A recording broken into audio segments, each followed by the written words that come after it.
Hello everyone. So quickly releases గురించి కదా. నేను రిలీజెస్కి పెద్ద ఫ్యాన్ని కాదు.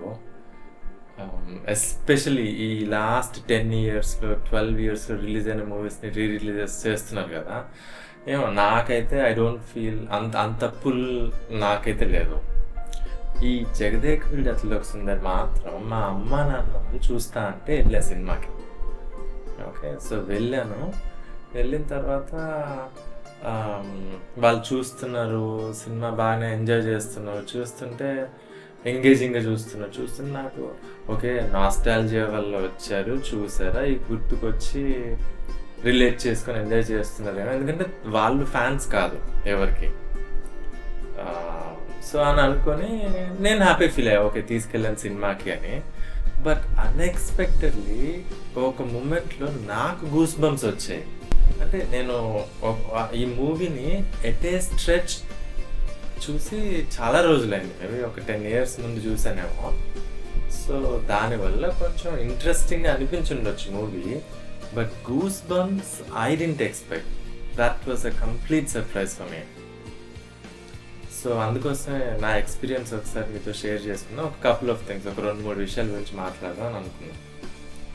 మొదటిగా ఆ క్లైమాక్స్లో, ఆ ప్రీ క్లైమాక్స్లో కొంచెం ఫైట్ ఏదో ఉంటుంది, క్లైమాక్స్ ఫైట్. ఆ ఒక్క ఫైట్ అప్పుడు తప్పితే మూవీ మొత్తంలో నాకు అసలు బోర్ కొట్టిన మూమెంటే లేదు.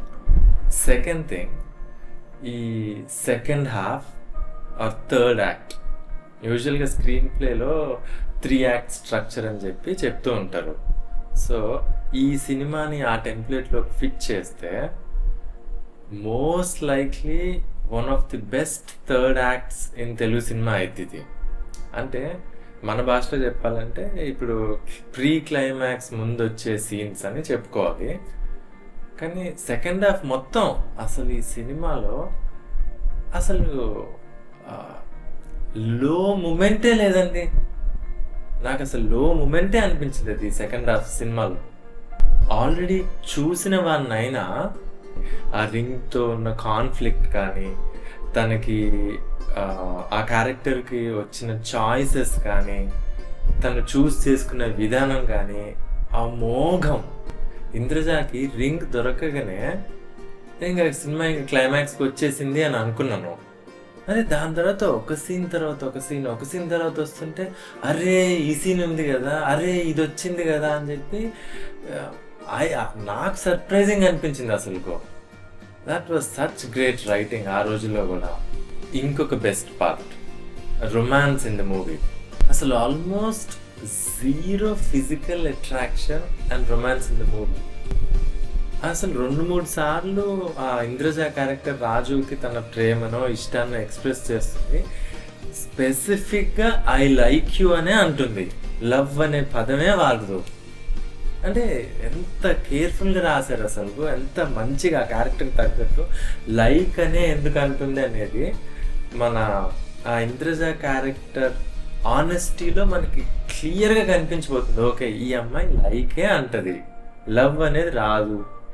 ఆ ఎమోషన్ డైల్యూట్ కాకుండా చివరి వరకు తీసుకొస్తారు.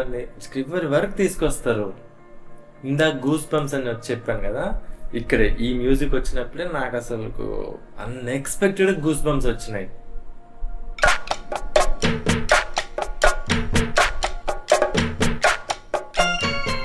ఆ ప్రియతమ పాట స్టార్ట్ అయినప్పుడు ఆ వచ్చిన గూస్ బంప్స్ అసలు అన్బిలీవబుల్ అండి. అంటే ఆ లీడప్ సీన్ ఒకటి ఉంటుంది, ఆ లీడప్ సీన్ అయిపోగానే అరే ఇక్కడ ప్రేమ పండాలి కదా, లవ్ బ్లాసమ్ అవ్వాలి కదా అని అనుకునే లోపు తక్కక్కు తకజిమ్ అని చెప్పి మ్యూజిక్ వస్తే గుండె చల్లుమన్నదండి అసలు. వా వా వా, out of the world, unexpected. అంటే మనకి మ్యూజిక్ తెలుసు, పాట తెలుసు, విజువల్స్ తెలుసు, ఆ పాటవి డాన్స్ తెలుసు, అన్నీ తెలుసు.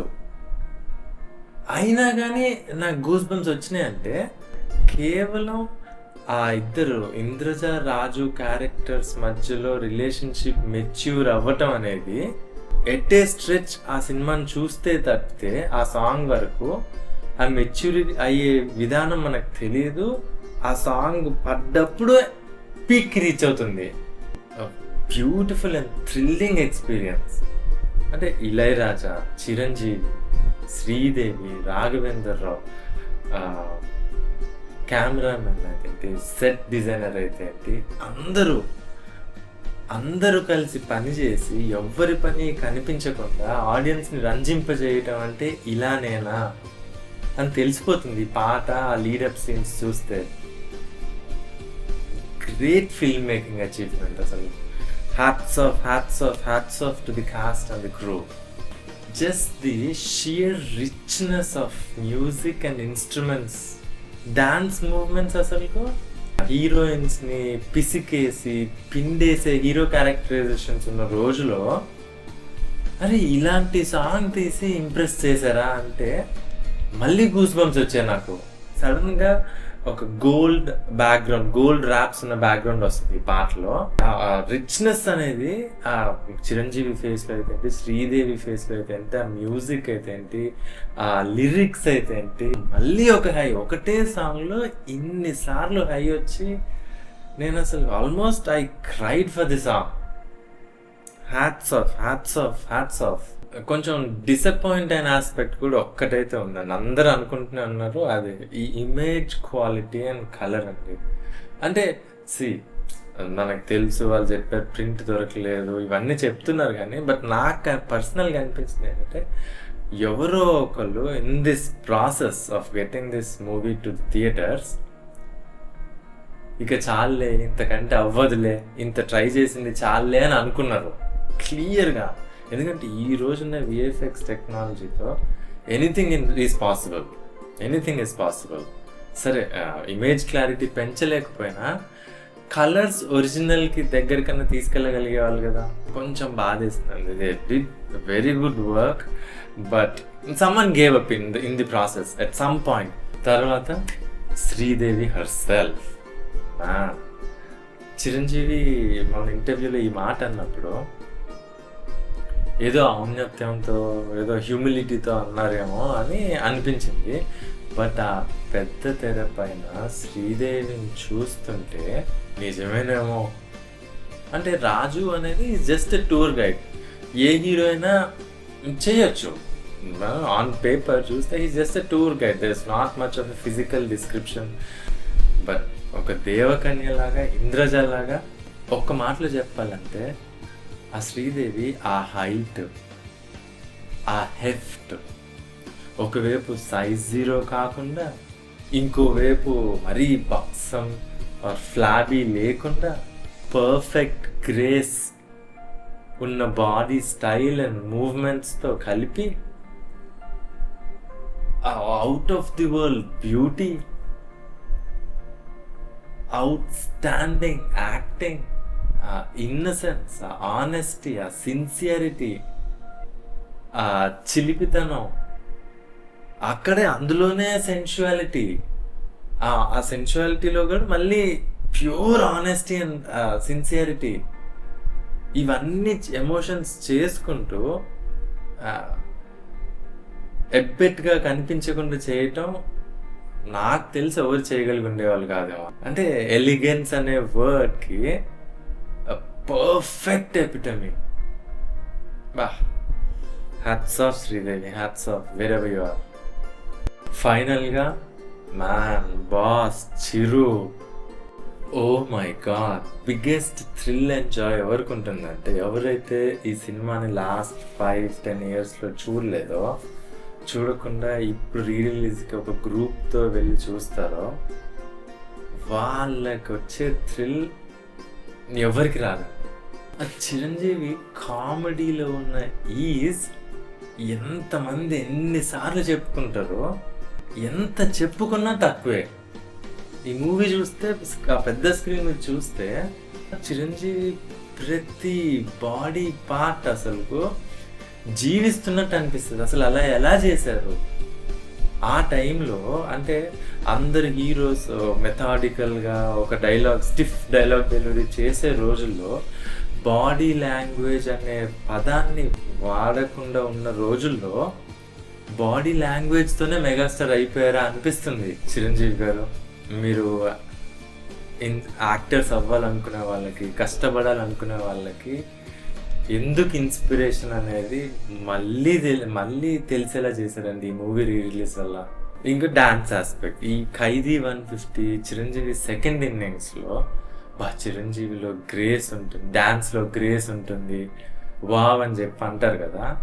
ఈ సినిమా జగదేక్ వీరుడు అతిలోక సుందరి రిలీజ్ అయినప్పుడు he was young, he was capable of fast movements, capable అయి ఉండి స్లో మూవ్మెంట్స్ చేసి డ్యూయెట్లో చేస్తే అప్పుడు ఆ కిక్కే వేరండి. పాపా ఇప్పుడు అయిపోయిన తర్వాత గ్రేస్ ఉంది అని చెప్పి ఏదో సాకులాగా చెప్పినట్టు అయితే, కానీ true is and grace in dance అప్పుడు. ఈవెన్ ఆ ఫస్ట్ సాంగ్ కూడా అందాలలో మంచు పాట ఉంది కదా, జస్ట్ క్యాజువల్గా నడుస్తూ కూడా ఏమి ఈజరా స్వామి. అబ్బా ఇక అపనీతి అనే దెబ్బ అయితే చెప్పనవసరం లేదు. అంటే డ్యూయెట్లో నేను ఇంకొక వీడియో సిరీస్లో చెప్పాను, చిరంజీవి తర్వాత అంత డాన్స్ అంత ఆల్రౌండ్ కేపబిలిటీ ఉన్న జూనియర్ ఎన్టీఆర్కి అని చెప్పాను. బట్ ఈ మూవీ చూసిన తర్వాత ఐ థింక్ స్లో డాన్స్లో ఎస్పెషలీ నేను ఆ మాట వెనక్కి తీసుకున్నాను. I don't think anybody comes close to Chiranjeevi. ఆ ఒక్క ఆస్పెక్ట్లో డ్యూయెట్స్ అండ్ ఆ స్లో డాన్స్ మూవ్మెంట్స్ ఏవైతే ఉన్నాయో, స్లోగా వేయటం కాదు అక్కడ, you're dancing very well actually, you're dancing to the beat. ఆ పర్ఫెక్ట్గా చేయటం అనేది I don't think anybody can beat Chiranjeevi. ఇంకా ఏమన్నంటే జూనియర్ ఎన్టీఆర్ కంటే కొంచెం ఆ స్లో మూవ్మెంట్స్లో అయితే అల్లు అర్జున్ బెటర్ అనిపిస్తుంది నాకు. బట్ చిరంజీవిని బీట్ చేసే వాళ్ళు అయితే నాకైతే ఎవరు అనిపించారు. Thank you Vyjayanthi movies for giving me the Chiranjeevi experience of what he used to be. Really thank you. సరే, క్లోజ్ చేసే ముందు I highly recommend watching this movie in a theater near you. మరి ఎన్ని రోజులు ఉంటుందో తెలియదు రిలీజ్, కానీ just to experience clean entertainment and interesting cinema. Just go watch it, preferably with your loved ones. Thank you. నువ్వు ఈ అడవిలో బాటసారిని, కనిపించని ధర్మానికి అన్వేషిని.